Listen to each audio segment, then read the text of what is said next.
শুধুমাত্র ১ কাপ সুজি দিয়ে দারুণ মজার পোয়া পিঠা না দেখলে বিশ্বাসই করবেন না। একবার যাকে খাওয়াবেন বারবার রিকোয়েস্ট আসবে এই রেসিপির জন্য। এতটাই সুস্বাদু এবং এতটাই মুখরোচক এই রেসিপি। হ্যালো এভরিওয়ান, আসসালামু আলাইকুম। আরজুস কিচেন 93 চ্যানেলে সকলকে স্বাগতম। একটা লাইক দিয়ে পুরো ভিডিওটি স্টার্ট করি। প্রথমে একটা বোল নিয়েছি আর বলে আমি ১ কাপ পরিমাপ সুজি নিয়েছি আর স্বাদ মতো আমি এখানে লবণ দিয়ে দেব। আর এখানে স্বাদ একটু বাড়ানোর জন্য আমি হাফ কাপ পরিমাপ গুঁড়ো দুধ দিয়ে দিলাম। এরপরে সমস্ত উপকরণগুলোকে একটা পাত্রে আমি হালকা তাপ দিয়ে ভেজে নেব। আর ভেজে নিলে সূর্যের যে কাঁচা গন্ধটা সেটা চলে যায় আর পিঠাটা কিন্তু বেশ মজার হয়। একটু আমি হালকা তাপে ভেজে নেব। এরপরে আমি দিয়ে দিচ্ছি এখানে স্বাদ মতো চিনি।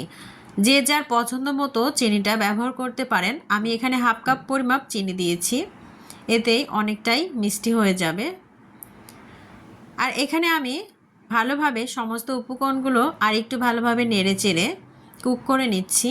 এরপরে আমি এখানে অ্যাড করব পানি, আর পানিটা দিয়ে ভালোভাবে সুজিটা ফুটিয়ে নিতে হবে। এখানে চাইলে আপনারা লিকুইড দুধ ব্যবহার করতে পারেন, তবে আমি গুঁড়া দুধ দেওয়ার কারণে এখানে আমি পানিটাই ইউজ করলাম। পানিটা দিয়ে ভালোভাবে ফুটিয়ে নিতে হবে। ফুটিয়ে নেওয়ার পরে কিন্তু আমি এখানে একটু সামান্য ময়দা ব্যবহার করব। এই রেসিপি বানানো কিন্তু খুবই সহজ এবং খেতে কিন্তু অনেক মজার হয়। এই রেসিপিটি বাচ্চাদের টিফিনে কিংবা চায়ের আড্ডা, অতিথি আপ্যায়নে কিন্তু এই রেসিপিটি সবাইকে উপহার দিতে পারেন। ভালোভাবে নেড়েচেড়ে যখন সুজিটা একটু ফুটে গিয়েছে তখন কিন্তু আমি এখানে হালকা হালকা ময়দা দিয়ে ডো তৈরি করে নিচ্ছি। ভিডিওটা স্কিপ করবেন না। ভিডিওটা যদি স্কিপ করেন মূল্যবান জিনিসগুলো আপনারা মিস করে যাবেন আর পিঠাটা কিন্তু লোভনীয় এবং পারফেক্ট হবে না। ভিডিওর এ পর্যন্ত যারা চলে এসেছেন একটা লাইক দিতে ভুলে গিয়েছেন, অবশ্যই একটা লাইক দিয়ে পুরো ভিডিওটা স্টার্ট করার অনুরোধ রইল। দেখুন আমি আস্তে আস্তে এটাকে ডো তৈরি করে নিচ্ছি। সম্পূর্ণ ডো তৈরি করা হয়ে গিয়েছে। আমি এখন একটা পাত্রে ঠান্ডা করে নেব। আর ঠান্ডা করে নেওয়ার জন্য আমি এগুলো সম্পূর্ণ সার্ভ করে নিচ্ছি সার্ভিং ডিশে। এরপরে কিন্তু ঠান্ডা হওয়ার পরে একটু ডোটা টাইট হয়ে যাবে আর তখন কিন্তু একটু হাতে তেল মাখিয়ে ভালোভাবে সফট একটা নরম ডো তৈরি করে নিতে হবে। এভাবে পিঠা রেসিপি তৈরি করলে খুবই সহজেই এবং অল্প সময়ে কিন্তু এই রেসিপিটি তৈরি করা যায়। বাসার সবাই কিন্তু এটা পছন্দ করে। একদমই অল্প সময়ে ঝটপট এই নাস্তাটি তৈরি করা যায়। দেখুন ভালোভাবে আমি সফট একটা ডো তৈরি করে নিচ্ছি আর পিঠাটাও কিন্তু বানানো খুবই ইজি হবে।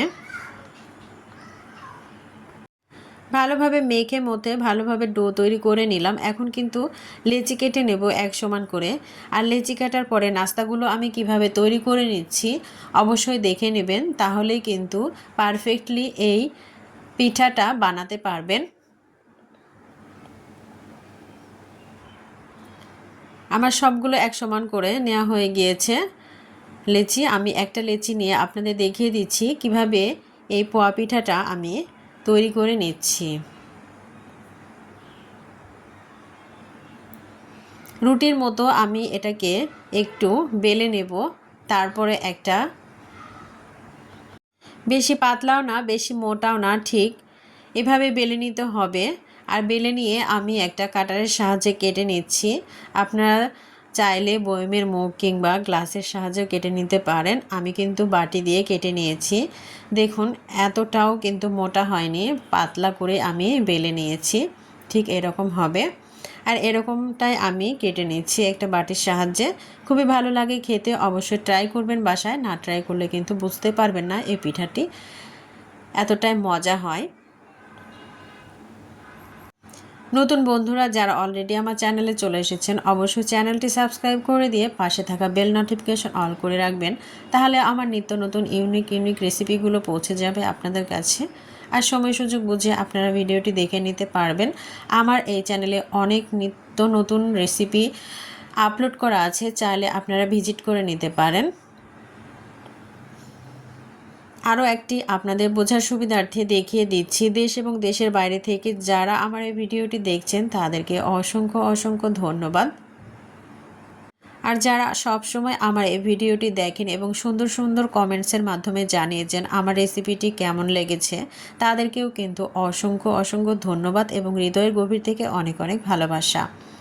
এখানে আমি আবারও এভাবে কেটে নিচ্ছি, আপনাদের বোঝানোর সুবিধার্থে কিন্তু আমি এটা আরও একবার দেখিয়ে দিলাম। ঠিক এভাবেই কিন্তু সম্পূর্ণ পিঠার রেসিপি তৈরি করে নিয়ে ফিরে আসছি।